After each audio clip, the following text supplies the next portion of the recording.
Give me my vote. Give me my life. Give me my right. Or be prepared for a fight.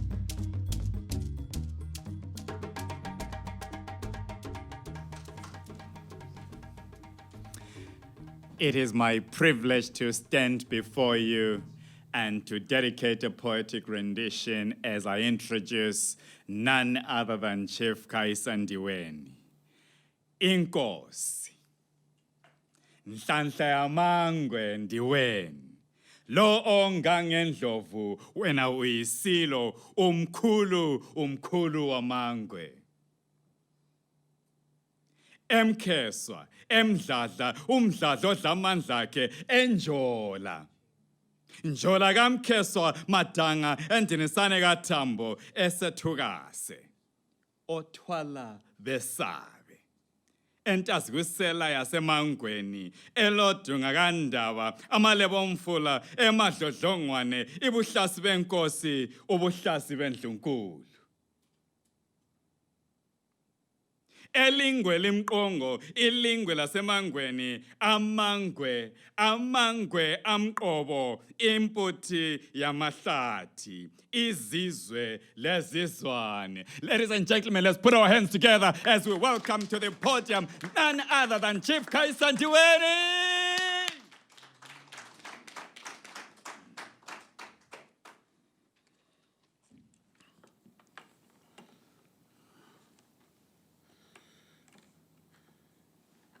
Thank you very much indeed. Thank you very much, Baba.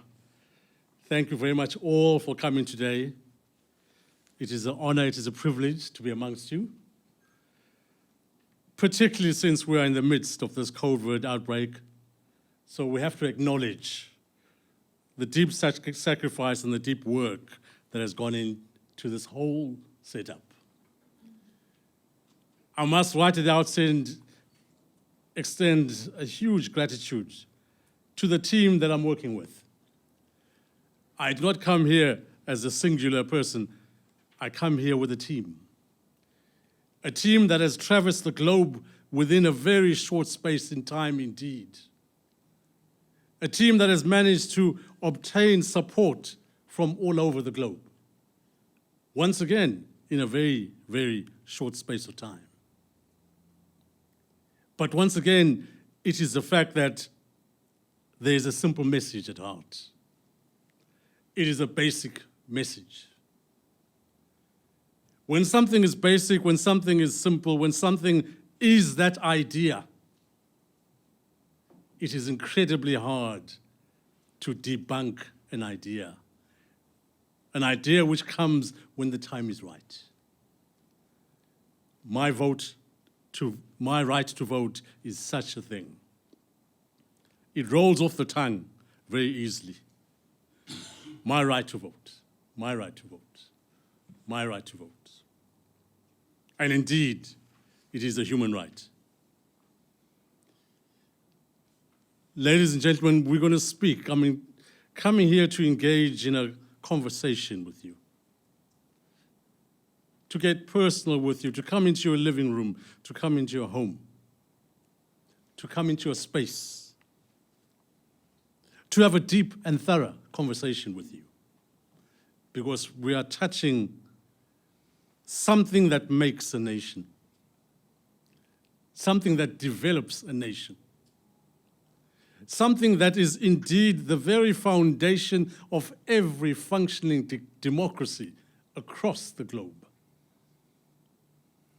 If any nation in the world does not have this entity, the right to vote, then by definition it is not a democracy.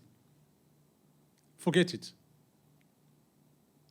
It is only those nations that have at the very center of themselves, the notion, the idea, the aspiration that every human being has the right to vote. So it doesn't matter how much PR one engages. It does not matter how much marketing one engages. You cannot pull the wool over the eyes of the people when you deprive them of their basic human right my right to vote. In the context of Zimbabwe, my right to vote is the roadmap for Zimbabwe. I know very well that there are many other people postulating about all sorts of things. Maybe we can do this, maybe we can do that, maybe we can turn left, maybe we can turn right. Today, at the launch of My Right to Vote, we are being forthright, straight to the point. My Right to Vote is the roadmap for Zimbabwe. Because without it, without My Right to Vote, there is no roadmap for Zimbabwe. Because as my colleagues have spoken already, how is it, how logical is it that in the modern age, 2020, a country can disenfranchise over 5 million people of its own citizens? And then they have the arrogance to call themselves a democracy. That is nonsensical. And so I begin my talk to say, yes, my right to vote is the roadmap for Zimbabwe. I'm a man of faith. I'm a deep man of faith. My good book tells me life is not by sight, but it is by faith. People of diaspora, Zimbabweans, let us have that hope and faith right in here. Even if we don't quite understand where my right to vote is going or what it's doing, have the courage, have the faith, as Wabumkuni has said, to step through that door. I know in the diaspora, people form groups, there are associations, there are political parties, there are all sorts of things. I'm saying to you all, on this occasion, let us come together around my right to vote, which is not a political party. It is a human rights campaign. And it welcomes everyone, irrespective of political persuasion. Let's hold hands and walk this long walk of ours and make it a short walk. Ladies and gentlemen, river deep, mountain high. That is the nature of this conversation I'm having with you today. The Rasta man, Peter Tosh, said, everyone is crying for peace. None is crying out for justice. I don't want no peace. I don't want no peace. I don't want no peace. We want justice. We want the human right to come in. And as we touch on this issue, I made reference to the times we're living in. Never before in the modern age has humanity come to such an event horizon as the COVID. It has swept from the east to the west, from the north to the south. It has touched all nations, all people, all countries. It has been a pandemic that began as a contagion. And humanity found itself totally, completely naked. But it taught us one thing. The world is a very small space. There is no country in the world that can be an island. If you think you can make your country an island, then you are living in fool's paradise. And I make that reference particularly to Zimbabwe, where the political discourse has been so insular, so small-minded, so pathetic, where people have thought there could be an island. That does not exist. There is no nation that can be an island. COVID-19 has taught us that in a graphic manner, in a powerful manner. Zimbabwe cannot be an island geographically. Zimbabwe cannot be an island economically. Zimbabwe cannot be an island politically. At some point in time, Zimbabwe must rise up and join the brotherhood, the sisterhood of nations. It has no choice. But in order to join that association, it must subscribe to the basic dictates of democracy. My right to vote. You cannot walk into a club if a club says, our rules here say jacket and tie, and you come in dressed within tracksuit. Currently, the current administration is dressed in a tracksuit. So it will be ejected at the door. It will not be allowed to enter the brotherhood and sisterhood of nations so long as it denies the diaspora the vote. My right to vote. According to the United Nations stats, Zimbabwe has a population of 14.9 million people, according to 2018. In 1980,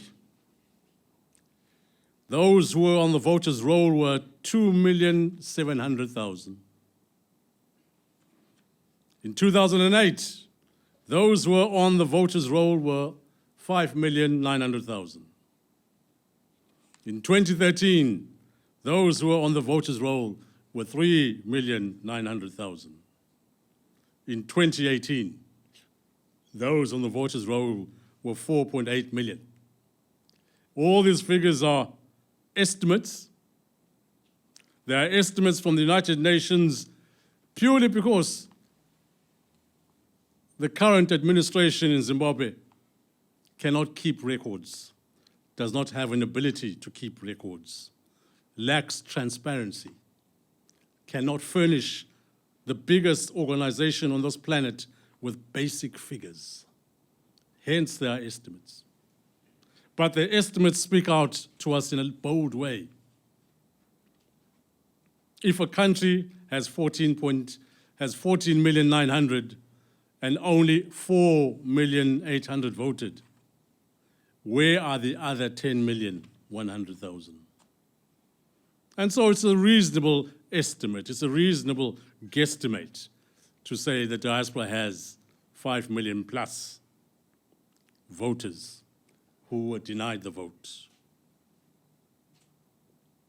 Friends, colleagues, brothers, do you realize that in the diaspora, you could elect a government as you are? Do you realize that in the diaspora, even if everyone in Zimbabwe was beaten and bruised and forced and frog-marched to go and put an X where they didn't want to, you sitting in the diaspora could elect a government on your own, which would walk into State House in Harare and govern that country in the manner that we all wish. The speakers before me were eloquent to try and galvanize the diaspora. I too am following suit in that vein to galvanize you, to say you are sitting on a potential that is profound, a potential that is huge. My plea to you all is just to simply say, let us put aside those differences that have been over these years. Let's come together under this banner, My Right to Vote. When we achieve My Right to Vote, you are well within your right to return to your political persuasions, to engage in the political roles, to do the things that you want to do. Because then the field will have been leveled. Right now, the field is off balance, it is off key. Right now, there is not a singular, and I can say this with confidence, there is not a singular political party that will attain their aims and objectives because they will not be allowed to win that vote. That is a guarantee.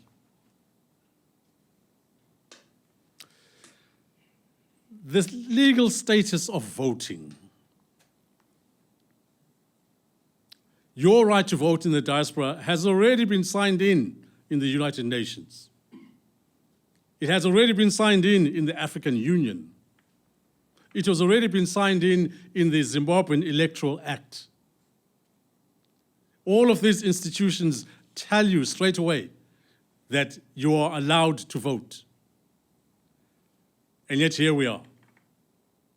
We are denied the right to vote. If we cast our minds back to the Bush War, every single party that engaged in the Bush War fought for the right to vote. One human, one vote. One human, one vote. There is not a single party that qualified that vote to say, oh, by the way, one human, one vote, but if you live in the diaspora, you can't vote. Not one of them said that. That conversation only came in after 1980, when politicians who had become drunk with power started looking for ways of how to remain in power ad infinitum, completely remain in power. So we need to be very clear that the vote was never qualified, it is yours. And My Right to Vote is going all out to try and get that vote for you. The diaspora has tried to get the vote. The diaspora asked the current administration if they could be allowed to vote. The answer was no. The diaspora went to court, the High Court in Zimbabwe. The answer was also no. The diaspora asked those election observers who come and observe our elections in Zimbabwe if that could be included in their report to say this is a reform that must be implemented. The current administration is backpedaling so fast that will never happen. So in essence, really, we're looking at a situation whereby so long as the current administration is in office, the diaspora will be denied that vote.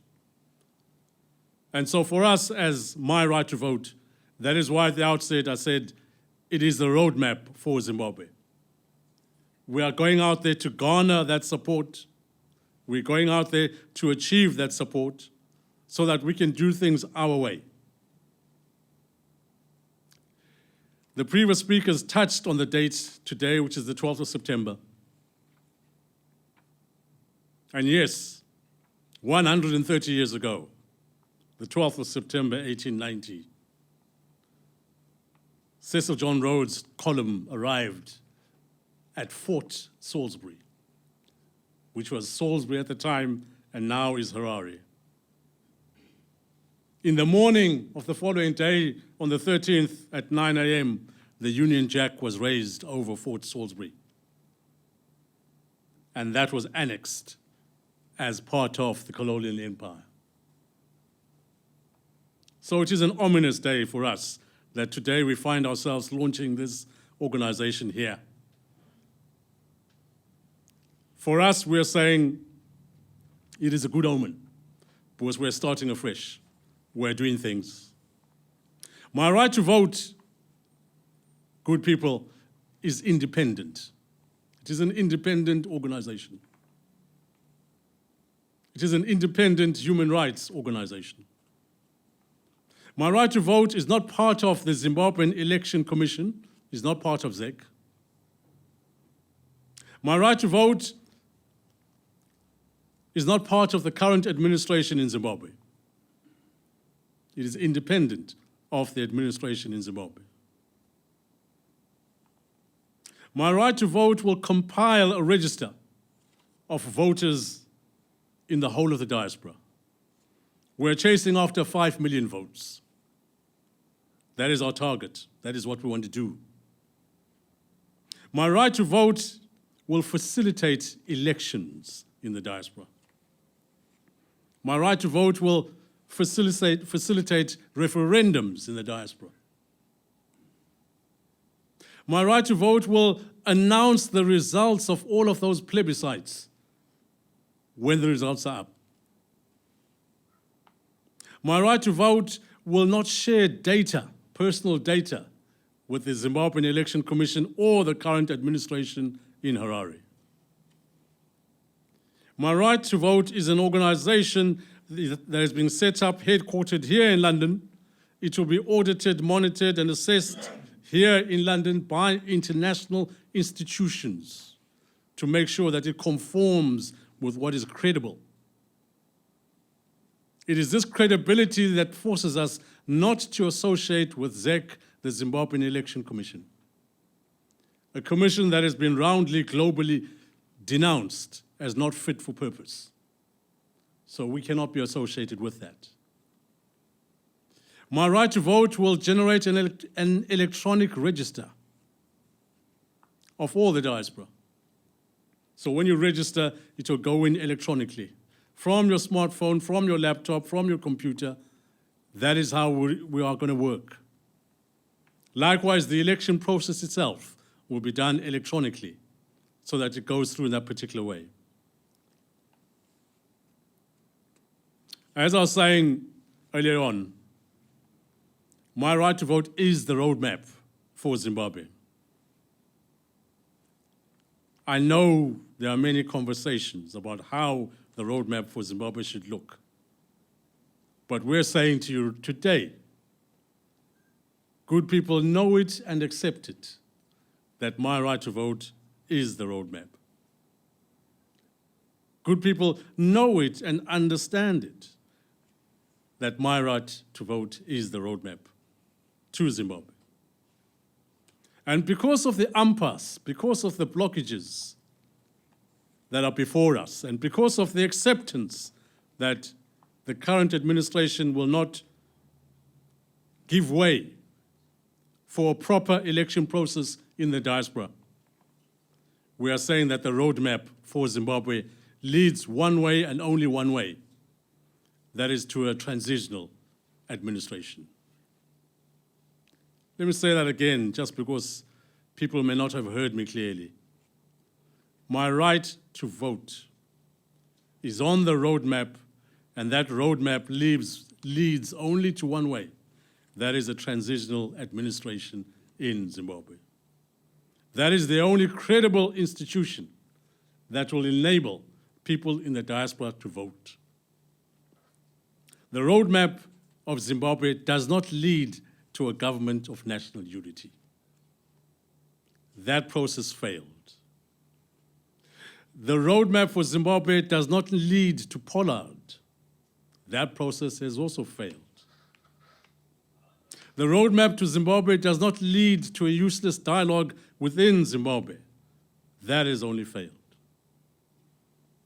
The roadmap leads to a transitional administration in Zimbabwe, and my right to vote is part of that. By assuming this position, we're not assuming a political role. As we said, we are non-political, non-partisan. We are assuming a role that will enable us all to respect human rights and to give you the authority to vote when you want to vote.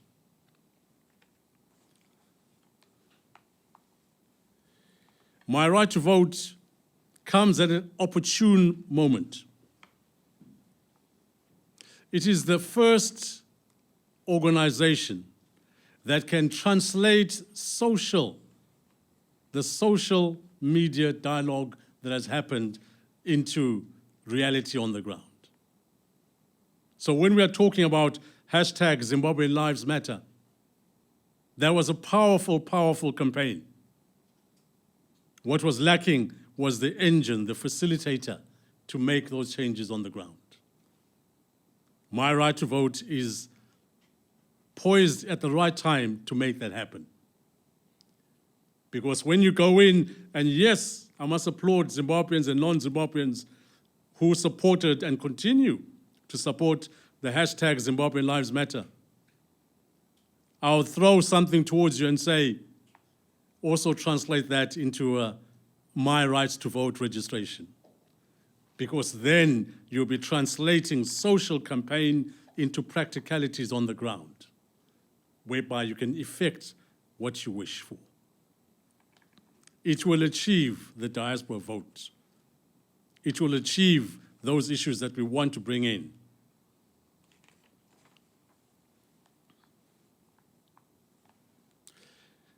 The MyRight2Vote is already accepted internationally. The principle of voting is already accepted internationally.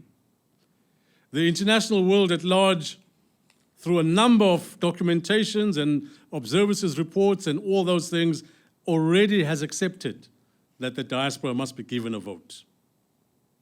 So MyRight2Vote is an organization that is already accepted. We are pushing at an open door. All that was left was that the international community was waiting to see whether we would stand up and do something about our rights. And that's exactly what we're doing now. It's accepted by the free world, the idea of voting. It is accepted by the United Nations. It is accepted by the African Union. Indeed, it is accepted by our brother next door to us, the Republic of South Africa. So it is a globally acceptable principle.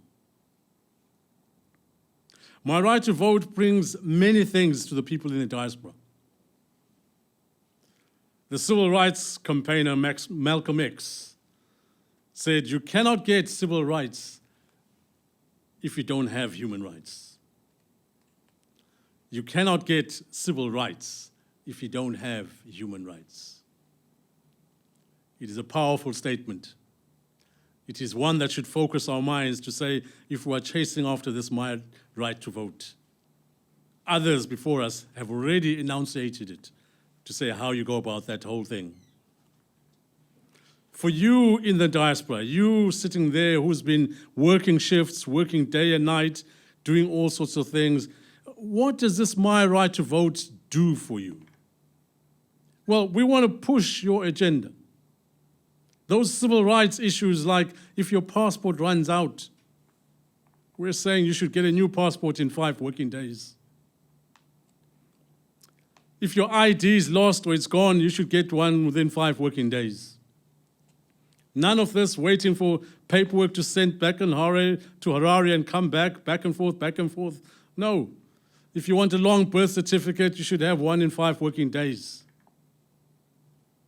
If you found yourself here in the diaspora and you found yourself a spouse, that spouse should be entitled to have Zimbabwean citizenship within 10 working days. If you have children from that union, those children should be entitled to Zimbabwean passports and citizenships within 10 working days.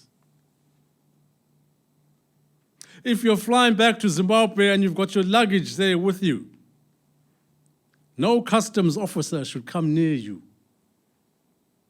If you send your container full of your goods, your hard-earned goods, back to Harare, back to Bulawayo, back to wherever in Zimbabwe, no customs officer should come close to that, free of charge. Because you in the diaspora have already paid your dues. For 40 years, you in the diaspora kept Zimbabwe going. For 40 years, you've been pumping money in. This is the time for the nation called Zimbabwe to pay you back. Had you not been there, people in the diaspora, had you not been there, Zimbabwe would have crumbled a long, long time ago. Zimbabwe exists and continues purely because of your efforts. And for us as a nation, we have to thank you.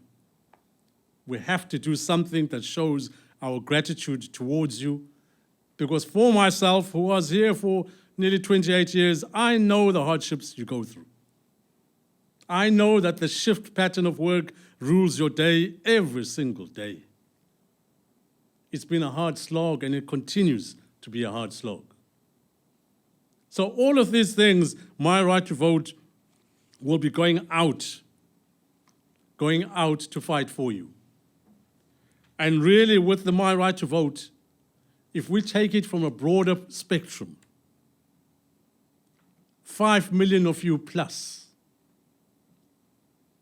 you are the new war vets because you have it at your hands. It's there. It's in your hands. Whether you're sitting in Tokyo, New York, Amsterdam, Paris, Bruges, Auckland, wherever, you are the new war vets. It is your turn to stand up. It is your turn to do what you need to do for your nation. War vets before you did their job. In 1980, they completed their job. In 2020, the new generation of war vets must arise.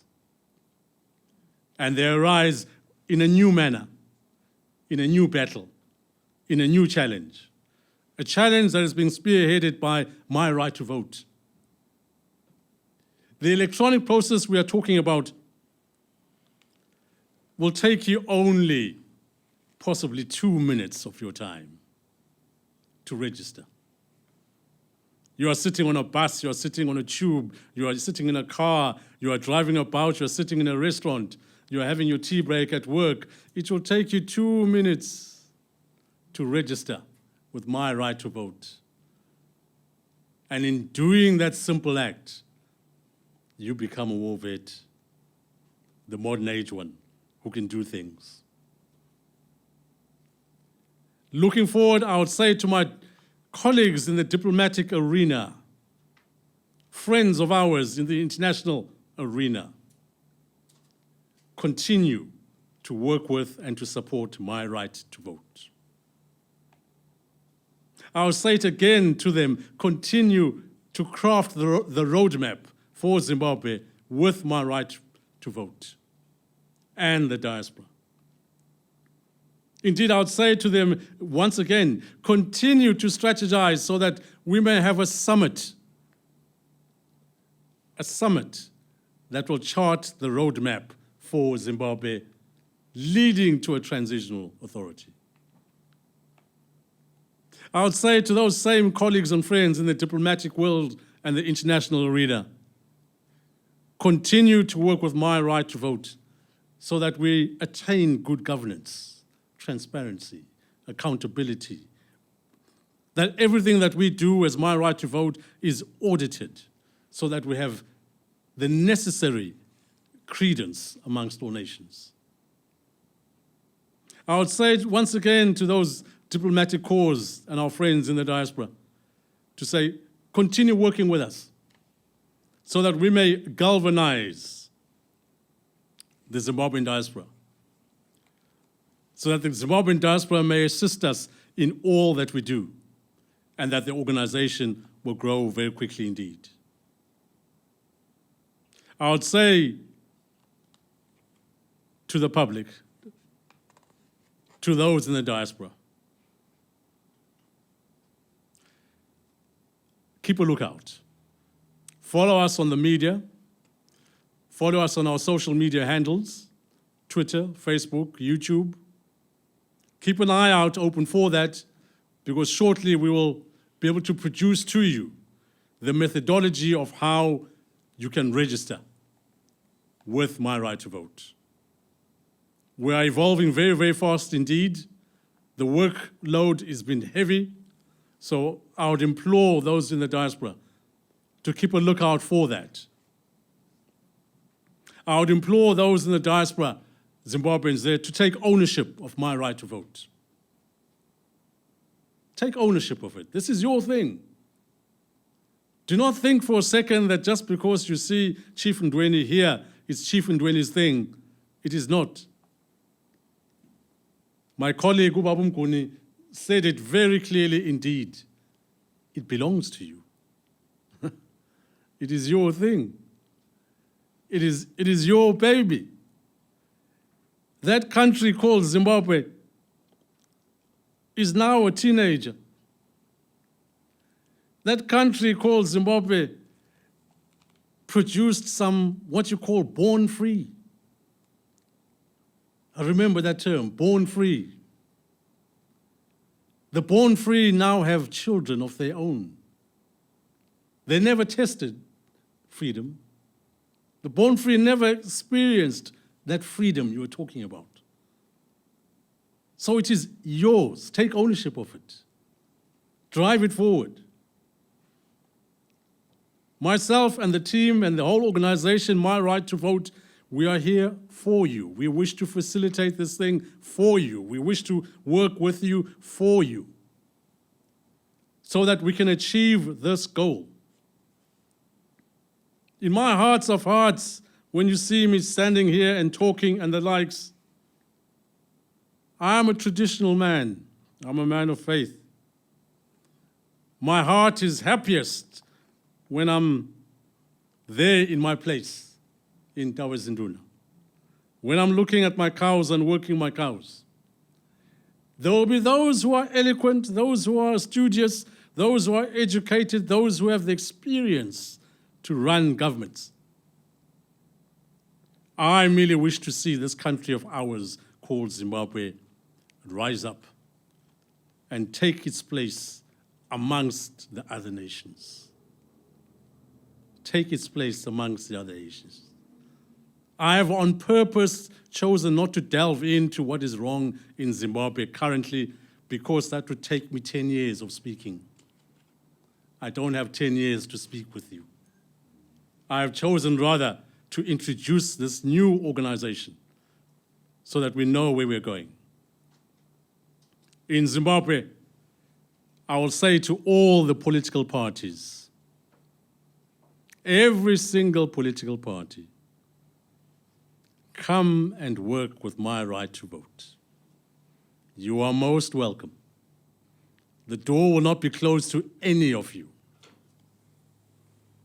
I would say to those who have suffered recently, the lawyers who have been hammered on the streets and in the judiciary and in their places of work,